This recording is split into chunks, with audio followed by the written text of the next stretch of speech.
Hello everyone, this is Diksha Rathore and welcome back to my channel. तो friends, इसमें हम हिंदी भाषा से 30 इंपॉर्टेंट क्वेश्चन जो है डिस्कस करेंगे। आप सभी को मालूम है यूपी टेट में जो है ग्रामर पूछी जाती है आपसे, और रीट में भी ग्रामर से क्वेश्चन पूछे जाते हैं, चाहे वो आपका सुपर टेट भी क्यों ना हो, तो सभी में ग्रामर पूछी जाती है। तो इसमें हम ये क्वेश्चन डिस्कस करेंगे और आप सभी से रिक्वेस्ट है वीडियो को कंप्लीट वॉच कीजिए। आउट ऑफ 30 आपके कितने क्वेश्चन सही होते हैं कमेंट में बताइएगा, और क्विज क्वेश्चन आपको मिलेगा जिसका आंसर आपको कमेंट में करना है। ठीक है, तो शुरू कर लेते हैं। सबसे पहला क्वेश्चन जो है विद्यालय। ठीक है, विद्यालय शब्द में है स्वर संधि, व्यंजन संधि, विसर्ग संधि या इनमें से कोई नहीं। संधि के ऊपर मैंने ऑलरेडी वीडियो जो है अपलोड की हुई है। संधि के बारे में मैंने पूरा आपको टॉपिक अच्छे से समझाया है। देखिए, विद्यालय का संधि विच्छेद होगा विद्या जमा आल्या, जिसमें मैंने कहा था कि जिसमें बड़ी मात्रा होती है ना, तो उसमें कौन सी मात्रा होती है डियर? बड़ी मात्रा जो है विद्या, आ की जो है मात्रा है बड़ी मात्रा है, या बड़ी ई की मात्रा होती है, बड़े ऊ की मात्रा होती है, तो उसमें दीर्घ स्वर संधि आता है ना। दीर्घ स्वर संधि आएगा, जैसे गिरी जमा इंद्र तो बनेगा गिरींद्र, बड़ी ई की मात्रा है रो में।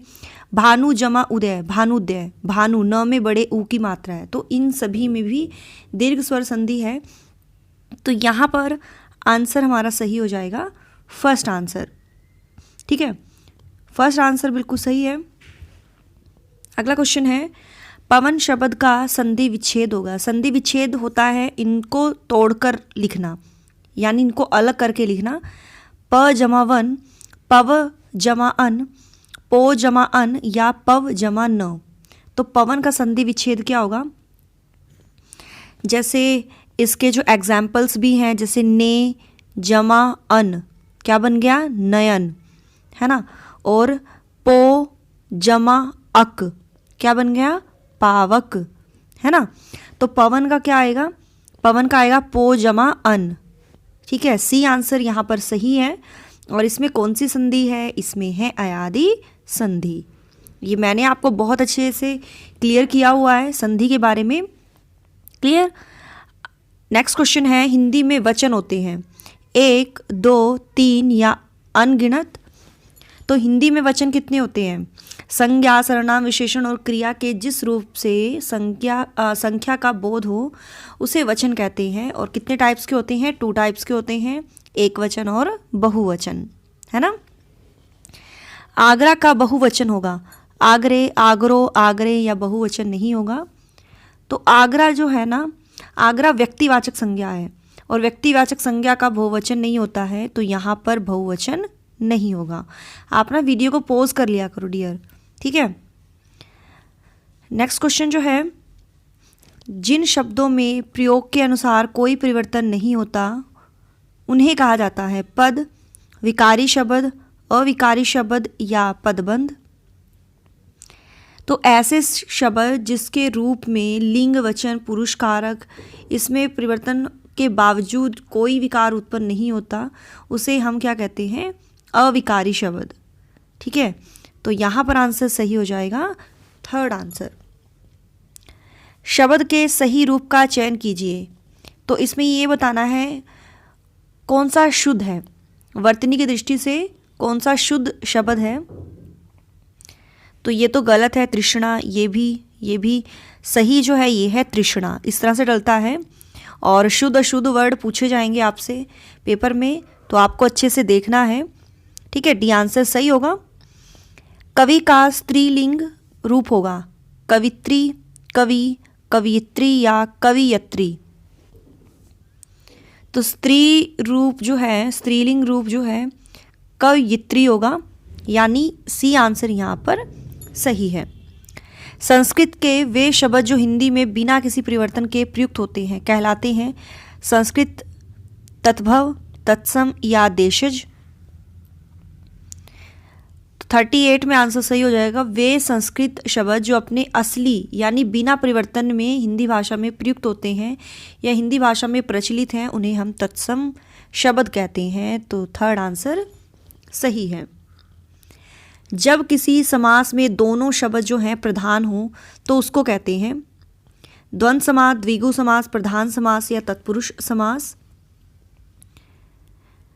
तो देखिए डियर, जिसके दोनों पद प्रधान होते हैं, है ना, दोनों संज्ञाएं या विशेषण हो, वो द्वंद्व समास कहलाता है। जैसे रात दिन, मतलब रात और दिन। सीता राम, यानी सीता और राम। रोटी पानी, रोटी और पानी, है ना। इस तरह से दोनों शब्द प्रधान होते हैं, तो इसमें कौन सा समास है, वो है द्वंद्व समास। क्लियर। शुद्ध शब्द जो है वो देखिए आप, कौन सा शुद्ध शब्द है, शुद्ध शब्द, तो ये आपका है उज्ज्वल। ठीक है, ये बिल्कुल सही है, डी आंसर बिल्कुल सही होगा। अनुरक्त का विलोम शब्द है आरक्त, विरक्त, निरक्त, आसक्त। अनुरक्त का विलोम शब्द जो है वो है विरक्त। क्लियर। निम्न में से किस समूह में सभी शब्द जो है तत्सम है? तत्सम कौन से होते हैं? जो शब्द, वे शब्द जो संस्कृत से अपने जो है रियल स्वरूप में, यानी असली रूप में हिंदी भाषा में प्रचलित होते हैं। तो वो है शक्करया, पवन, ज्येष्ठ, अग्नि। ये आंसर सही है। किस शब्द में कु उपसर्ग नहीं है? कुरूप, कुशल, कुकर्म या कुचाल। तो यहां आंसर सही हो जाएगा कु से कुशल। ये कु उपसर्ग नहीं है। कु के जो उपसर्ग हैं जैसे कुरूप, कुकर्म, कुचाल, कुचक्र, कुमति, कुपात्र, ये सभी जो हैं कु उपसर्ग के हैं, लेकिन कुशल नहीं है। बी आंसर सही है। इन प्रत्यय का प्रयोग किस शब्द में हुआ है? पुजारिन, कठिन, चिन्ह या मीन।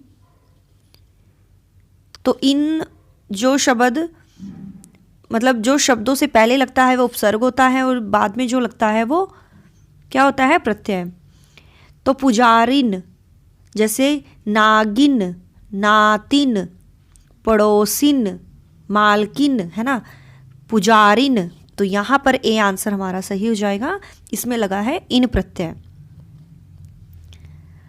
जिसमें पहला पद संख्यावाचक हो और जो किसी समूह विशेष का बोध कराए उसे कहते हैं कर्मधारय समास, द्वंद्व समास, अवयवी भाव समास या द्विगु समास। तो जिस समास का प्रथम पद संख्यावाचक यानी संख्या में हो और अंतिम पद जो है वो संज्ञा हो, उसे द्विगु समास कैसे कहते हैं?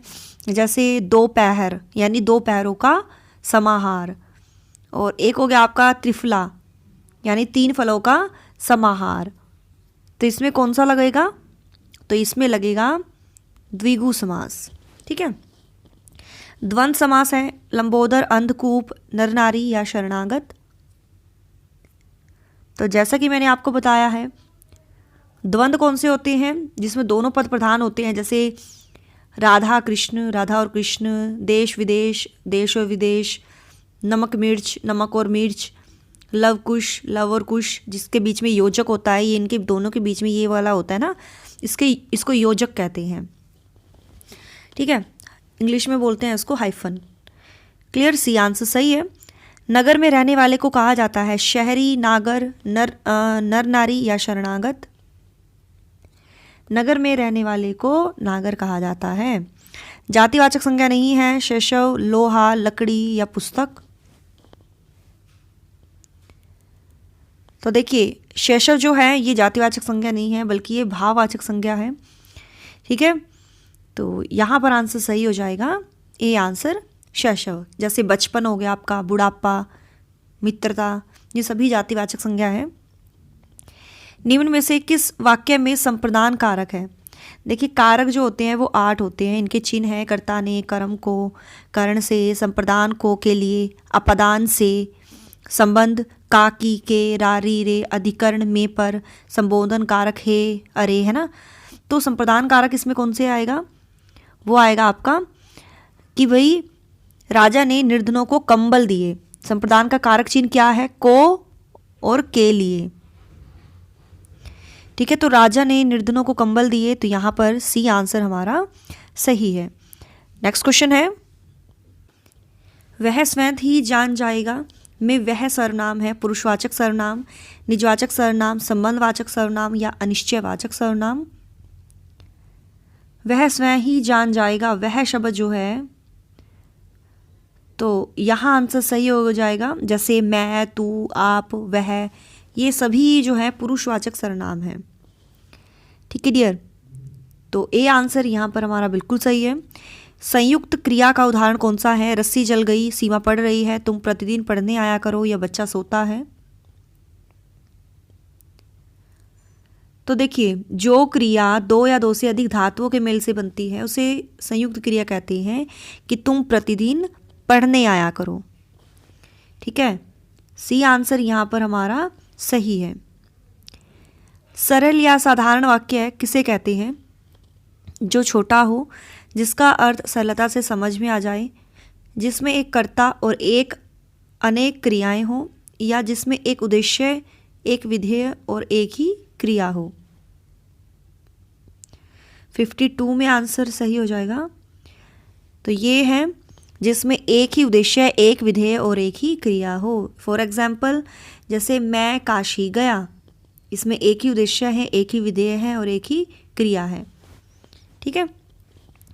मोहन बाजार जा रहा है, इस वाक्य में उद्देश्य है मोहन खरीदारी, घूमना या बाजार।